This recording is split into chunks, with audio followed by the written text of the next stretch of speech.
আসসালামু আলাইকুম, শুভেচ্ছা সহ সকলকে স্বাগত জানাচ্ছি চ্যানেল আই সংবাদে। এখনকার আয়োজন নিয়ে আপনাদের সাথে আছি আমি ফাবলিহা বুশরা।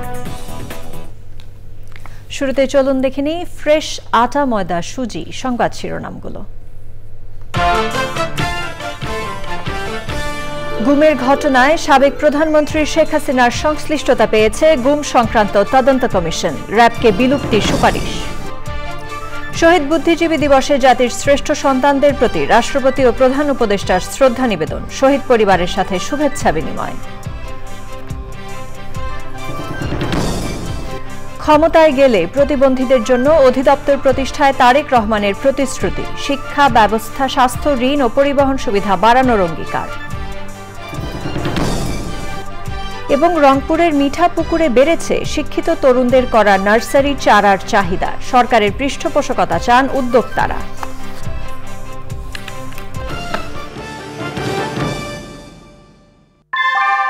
আমাদের দেশে একটা প্রচলন আছে, বছরের প্রথমে একটা বাচ্চাদের জন্য একটা বড় অ্যামাউন্ট লাগে। ঠিক করলাম যে আমরা একটা ডিপিএস খুলি, এবং বিকাশে এটা খোলার কারণ হচ্ছে কি, বেশি হ্যাজেল নাই, বাসায় বসেই সব করা যাচ্ছে। আমি যে টাকাটা তুলছি, সেক্ষেত্রেও দেখা গেছে যে আমার ওরা কোনো চার্জ নেয়নি। বিকাশ অ্যাপে ডিপিএস, টাকা জমায় সারা দেশ। সংবাদ শিরোনামগুলো জানাচ্ছিলাম। এখনকার এই সংবাদ আয়োজন একই সঙ্গে চ্যানেল আইয়ের ইউটিউব চ্যানেল এবং চ্যানেল আইয়ের ওটিটি প্ল্যাটফর্ম আই স্ক্রিনে লাইভ স্ট্রিম হচ্ছে। এবার জানাবো বিস্তারিত খবর।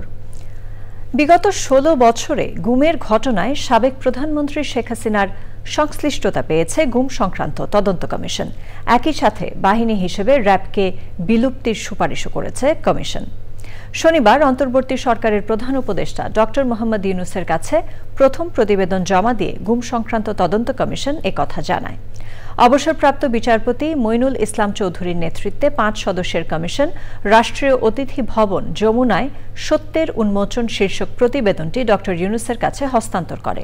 কমিশন জানিয়েছে, গুমের ঘটনায় প্রাথমিকভাবে সাবেক প্রধানমন্ত্রী শেখ হাসিনা এবং তার প্রতিরক্ষা উপদেষ্টা অবসরপ্রাপ্ত মেজর জেনারেল তারেক আহমেদ সিদ্দিক সহ নিরাপত্তা বাহিনী ও উচ্চপদস্থ কর্মকর্তাদের জড়িত থাকার প্রমাণ পাওয়া গেছে। এছাড়াও সাবেক এনটিএমসি প্রধান বরখাস্ত মেজর জেনারেল জিয়াউল আহসান, জ্যেষ্ঠ পুলিশ কর্মকর্তা মনিরুল ইসলাম এবং মোহাম্মদ হারুনুর রশিদেরও সংশ্লিষ্টতা পেয়েছে কমিশন। প্রতিবেদন জমা দেয়ায় কমিশনকে ধন্যবাদ জানিয়ে সম্ভাব্য সব ধরনের সহায়তার প্রতিশ্রুতি দেন প্রধান উপদেষ্টা।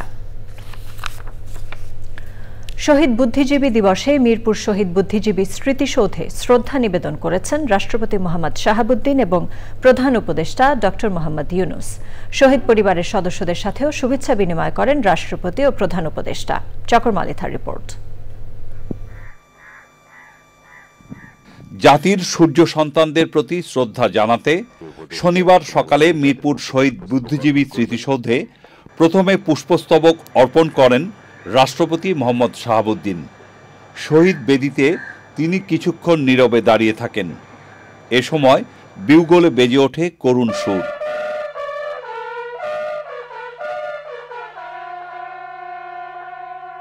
পরে রাষ্ট্রপতি, উপদেষ্টা পরিষদ এবং শহীদ বুদ্ধিজীবী পরিবারের সদস্যদের সাথে শুভেচ্ছা বিনিময় করেন। শহীদ বুদ্ধিজীবী পরিবারের সদস্যবৃন্দ এবং অতিথিদের সঙ্গে এর পরপরই শহীদ বুদ্ধিজীবী স্মৃতিসৌধে আসেন অন্তর্বর্তী সরকারের প্রধান উপদেষ্টা অধ্যাপক মোহাম্মদ ইউনূস।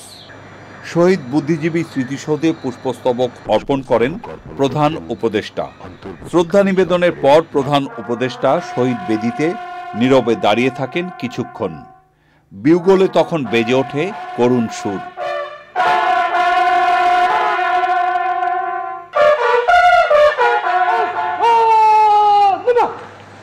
প্রধান উপদেষ্টা অধ্যাপক মোহাম্মদ ইউনূস শহীদ বেদি থেকে নেমে শহীদ বুদ্ধিজীবী স্মৃতিসৌধে উপস্থিত উপদেষ্টা পরিষদের সদস্য, 3 বাহিনী প্রধান, সামরিক ও সরকারি কর্মকর্তা, শহীদ বুদ্ধিজীবী পরিবারের সদস্য এবং যুদ্ধাহত মুক্তিযোদ্ধাদের সাথে শুভেচ্ছা বিনিময় করেন।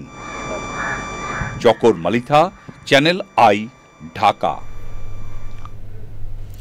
বিএনপির ভারপ্রাপ্ত চেয়ারম্যান তারেক রহমান বলেছেন, বিএনপি ক্ষমতায় গেলে প্রতিবন্ধীদের জন্য স্বতন্ত্র অধিদপ্তর প্রতিষ্ঠা করা হবে। তাদের মর্যাদাকর জীবনের জন্য শিক্ষা, স্বাস্থ্যসেবা, ঋণ ও পরিবহন সুবিধা বাড়ানো হবে। আগে প্রতিবন্ধীরা রাষ্ট্রীয় সুবিধা থেকে বঞ্চিত হয়েছে বলেও মন্তব্য করেন তারেক রহমান।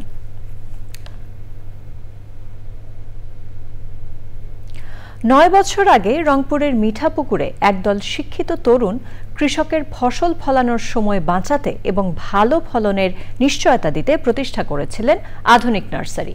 গুণগত মান বজায় রাখায় দেশের সর্ব অঞ্চলের কৃষকের কাছে নার্সারিতে উৎপাদিত চারার চাহিদা বেড়েছে। তারই ধারাবাহিকতায় সেই নার্সারি সম্প্রসারিত হয়েছে বহু গুণে।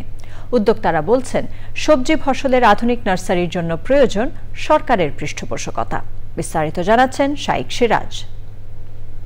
গুণগত মানসম্পন্ন চারা পেলে কৃষকের যেমন চারা উৎপাদনের জন্য অতিরিক্ত সময় নষ্ট হবে না, চারার মান নিয়েও থাকবে না কোনো সংশয়। এই চিন্তা থেকে 2015 সালে রংপুরের মিঠাপুকুর উপজেলার মলংহাট গ্রামে গড়ে তোলা হয় সবজি ফসলের এক আধুনিক নার্সারি। আমাদের এখন শুধু পলিশেড আছে 5 একরে। আগে আমরা 278 একর জমিতে চারা সরবরাহ করতাম ম্যানুয়ালি, এখন সেটা প্রায় 8000 হেক্টর জমিতে আমরা। তখন আমাদের চারার প্রোডাকশন ক্যাপাসিটি ছিল হলো 8 লাখ, বাট এখন প্রায় 68 লাখ পার মান্থ। জলবায়ু পরিবর্তনের এই সময়ের চ্যালেঞ্জ মোকাবেলা করতে গিয়ে বাণিজ্যিক উদ্যোক্তা থেকে সাধারণ কৃষক সবার কাছেই সুস্থ চারার চাহিদা বাড়ছে। তবে উদ্যোক্তারা বলছেন, এক্ষেত্রে প্রয়োজন সরকারের নীতি সহায়তার। Shade net, insect net, polyfilm বা মালসিং ফিল্ম, তো এই জিনিসগুলো সবই কিন্তু ইম্পোর্ট হয়ে আসে। ভেরি ইন্টারেস্টিংলি এটা কিন্তু এগ্রিকালচার প্রোডাক্ট হিসেবে ইম্পোর্ট হয় না, যাতে আমাদের এখানে প্রায় ডিউটি দিতে হয় হলো 89.32%। আমরা বলি এটাকে এগ্রিকালচার পণ্য হিসেবে দেওয়া হোক, যে ডিউটি ফ্রি করে দেওয়া হয়ে যাক for the betterment of the agriculture. কৃষিতে প্রযুক্তির বিকাশ ঘটলেও এখনো পর্যন্ত দেশে সুস্থ বীজ এবং চারার সংকট রয়ে গেছে। জলবায়ুর অভিঘাত এই সংকটকে আরও প্রকট করে তুলছে। এরকম প্রতিষ্ঠানগুলো এই জাতীয় সুস্থ সবল চারা উৎপাদন করে কৃষক পর্যায়ে সরবরাহের যে উদ্যোগটি নিয়েছে, তা ইতিমধ্যে দেশব্যাপী সাড়া ফেলেছে, যা আগামীর কৃষির জন্য অনেকটাই কার্যকর ভূমিকা রাখবে। রংপুরের রানীপুকুর থেকে শাইখ সিরাজ, চ্যানেল আই। এ নিয়ে বিস্তারিত প্রতিবেদন প্রচারিত হবে আমাদের এখনকার সংবাদের পর হৃদয়ে মাটি ও মানুষ অনুষ্ঠানে। দেখার আমন্ত্রণ রইল। আপনারা দেখছেন চ্যানেল আই সংবাদ। সময় হয়ে গেল একটি বিরতি নেবার। বিরতির পর অন্যান্য খবরের সাথে আরো জানিয়ে ফিরব। বিরতির পর সাথে থাকার জন্য ধন্যবাদ সবাইকে। শহীদ বুদ্ধিজীবী দিবসে বিভিন্ন কর্মসূচি পালন করেছে বাংলাদেশ উন্মুক্ত বিশ্ববিদ্যালয়। সকালে মিরপুর শহীদ বুদ্ধিজীবী স্মৃতিসৌধ এবং রায়েরবাজার শহীদ বুদ্ধিজীবী স্মৃতিসৌধে শ্রদ্ধা নিবেদন করেন উপাচার্য অধ্যাপক ডক্টর ABM ওবায়দুল ইসলাম। কর্মসূচির অংশ হিসেবে বিশ্ববিদ্যালয়ের গাজীপুর ক্যাম্পাসে প্রশাসন বিভাগের উপ উপাচার্য অধ্যাপক সাইদ ফেরদৌসের নেতৃত্বে শিক্ষক, কর্মকর্তা ও কর্মচারীদের নিয়ে জাতীয় পতাকা অর্ধনমিত ও কালো পতাকা উত্তোলন করা হয়। এদিন বিশ্ববিদ্যালয়ের শিক্ষক, কর্মকর্তা ও কর্মচারীরা কালো ব্যাজ ধারণ করেন।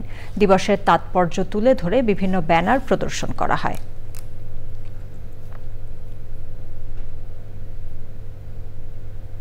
Credit and development forum CDF এর 26তম বার্ষিক সাধারণ সভা অনুষ্ঠিত হয়েছে।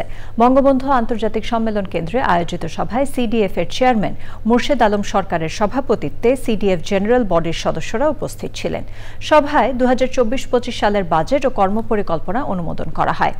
সভায় CDF এর গভর্নিং বডির নির্বাচনে 2024 থেকে 2027 মেয়াদের জন্য পিপলস ওরিয়েন্টেড প্রোগ্রাম ইমপ্লিমেন্টেশনের জন্য নির্বাহী পরিচালক হন মুর্শেদ আলম সরকার, বিজের chief operating officer Iqbal Ahmed এবং দিশা স্বেচ্ছাসেবী আর্থসামাজিক উন্নয়ন ও মানবিক কল্যাণ সংস্থার নির্বাহী পরিচালক মোহাম্মদ রবিউল ইসলাম 3 বছরের জন্য CDF এর চেয়ারম্যান, ভাইস চেয়ারম্যান ও ট্রেজারার নির্বাচিত হন। এবারে আমিন জুয়েলার্স আন্তর্জাতিক সংবাদ।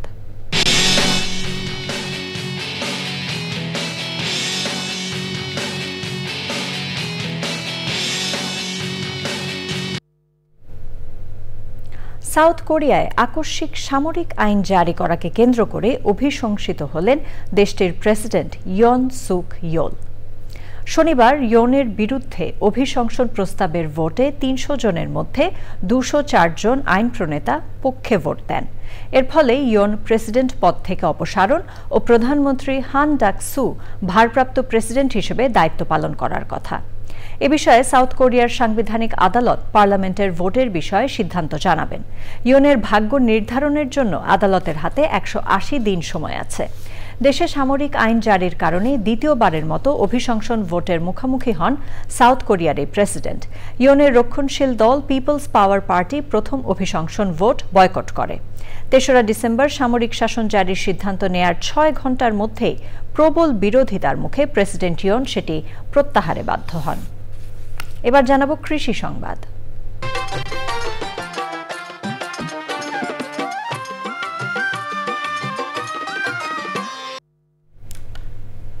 রাজধানীর মানিক মিয়া অ্যাভিনিউয়ের রাজধানী উচ্চ বিদ্যালয় মাঠে শুরু হয়েছে ব্র্যাক নার্সারি নগর কৃষি মেলা।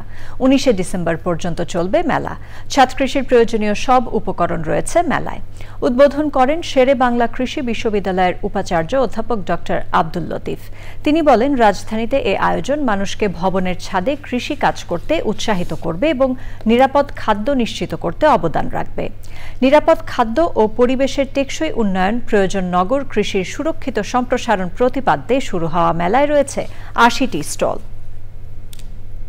এবার রয়েছে প্রকৃতি সংবাদ।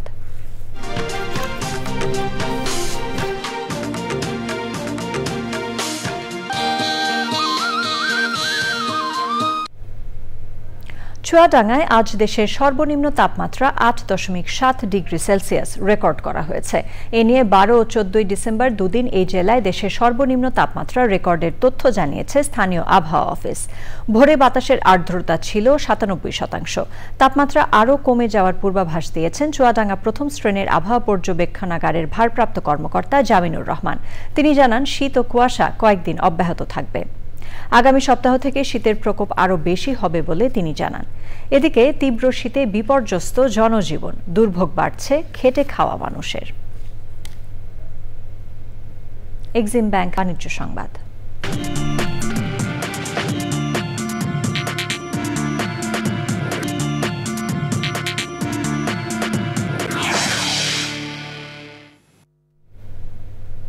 এক্সিম ব্যাংকের গ্রাহক সেবা সপ্তাহ ২০২৪ পালনের অংশ হিসেবে মতিঝিল শাখার গ্রাহকদের নিয়ে সমাবেশ হয়েছে।